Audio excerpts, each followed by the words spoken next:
कितने anti nationalist को मार के आया पापा?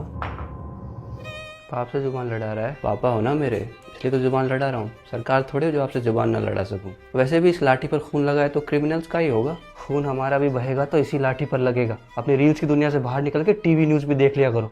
कुछ दिन पहले तो आप कह रहे थे कि ये सारे टीवी न्यूज़ चैनल निकम्मे हैं, उनके पास परमिशन नहीं थी तो हमें ये सब करना पड़ा। किस बात की परमिशन? इस मार्च की। प्रोटेस्ट मार्च थी पापा, वो किसी पॉलिटिकल पार्टी की कैंपेन रैली नहीं थी कि जिसकी परमिशन ली जाए पहले। यदि कोई आपसे नाराज़ है तो आपसे नाराज़गी जताने से पहले आपसे परमिशन ले। ये सब के सब उन अपोजिशन पार्टीज़ की टीम बी थी।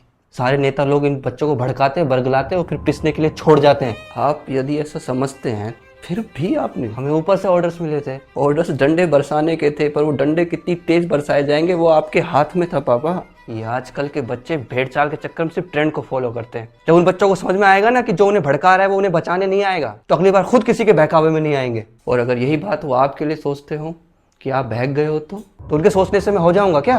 तो क्या आपके सोचने से वो हो गए हैं? गलती उनकी थी।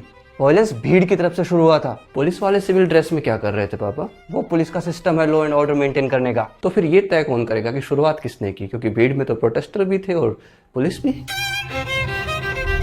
तो उनकी साइड ले रहा है जो लोग एंटी हिंदू जोक्स मार रहे थे। तो जिन्होंने जोक्स मारे उन्हें कितने डंडे मारे आपने? वे लोग वहां थे ही नहीं। पर कानून के हाथ तो बहुत लंबे होते हैं ना पापा। किसी ने कोई कंप्लेंट फाइल ही नहीं की उनके खिलाफ, हम एक्शन कहाँ से लेते? तो आप खुद कंप्लेन लिख लेते। क्या आपका सारा गुस्सा सिर्फ कमेंट सेक्शन तक सीमित था क्या? इस चीज की नाराजगी के चलते आपके अंदर इतनी नफरत हो गई कि आप बच्चों पे डंडे बरसाने को जस्टिफाई करने बैठे हो। तो क्या सिर्फ उस गुस्से के चलते हुए आपसे एक कंप्लेन फाइल नहीं की गई, जबकि बात तो बहुत पहले से हो गई थी? जब तुम्हें पॉलिटिक्स का पी भी नहीं पता तो उसके बारे में बात मत करो, ठीक है? तुम्हें पता भी है ये जितनी भी पार्टियां धरने होते हैं उन सब की फंडिंग्स कहाँ से आती है?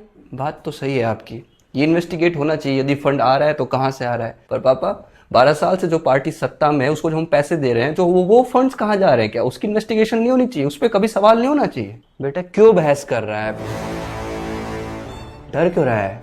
बेटा किसी नेता का वीडियो देखा क्या डंडे खाने का? देख बेटा, जब तक ये लड़ाई जुबान की तब तक इन नेताओं की, और जैसे ही लड़ाई आमने सामने की तब जनता की और हमारी। पापा वो बच्चे सिर्फ अपने करियर के लिए आए थे। बेटा वे लोग लड़ रहे थे ताकि उन्हें रोजगार मिले, और हम लोग लड़ रहे थे ताकि हमारा रोजगार बचा रहे। हम भी खुश नहीं है ये सब करके, हम तो सिर्फ अपनी ड्यूटी कर रहे थे। हाँ पापा, आप ड्यूटी पे जाने से पहले ना ये भूल गए थे। बेटा तुम्हें नहीं समझ में आएगा, तुम जाओ और अपनी वो यूपीएससी की तैयारी करो। इन सब चीजों में ध्यान दोगे तो एग्जाम कैसे क्रैक करोगे? हाँ पापा, आई विश कि ये एग्जाम क्रैक हो, लीक ना हो, क्योंकि यदि ये लीक हुआ तो फिर आप और मैं आमने सामने नहीं लड़ पाएंगे। आप सरकार के सामने जीरो, मैं सरकार के सामने जीरो।